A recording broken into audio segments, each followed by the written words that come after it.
Greetings! I have heard from many of you that you are looking for an easy way to create an email list for your courses. And using Brightspace and Excel, we're going to do that today. So the first place you'll want to go in Brightspace is to grades. You would think it'd be class lists, but in this instance, we're going to use the grades tool. And stay right here in this first page that comes up.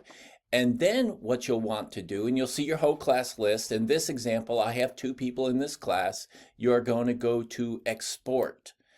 And you're going to get a couple of options here. And through a little bit of experimentation, I found some settings that work really well. In this instance, your key field, you are going to put the username. And then this is the way the list will be sorted. I found that using last name, first name, username, org seems to work really good when it comes to creating the list. The other thing you want to do is make sure none of these boxes are checked. And then as far as user details go, you're going to want the last name and the first name. Don't check the email box. And then also make sure none of your grade items are checked, because in this instance, we don't want to bring any of these things over.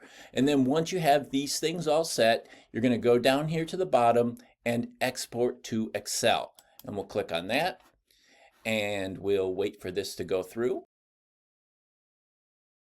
And once that is complete, you will click the download button.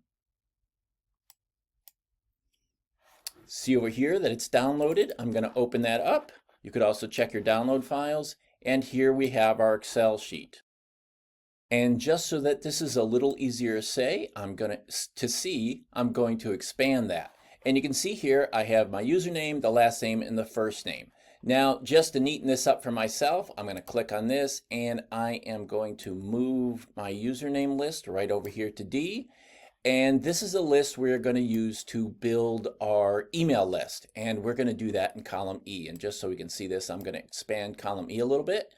So I'm going to go to this box right here, and this is where I'm going to create my formula. And I am going to borrow from this column here and add @une.edu to each of the user names. So if I go into this first column here and I give myself an equal, and in this instance we're going to use D2, give myself a space, an ampersand, another space, quotation marks, @une.edu, end quotation marks, and return.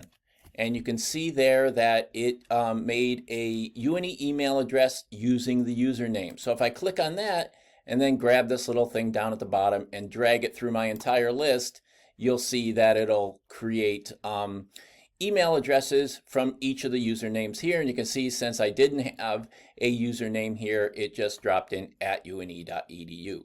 So that's a really great way to make the email list for you. Then you can just copy and paste these addresses into the to box or the blind box in your email and you'll be good to go.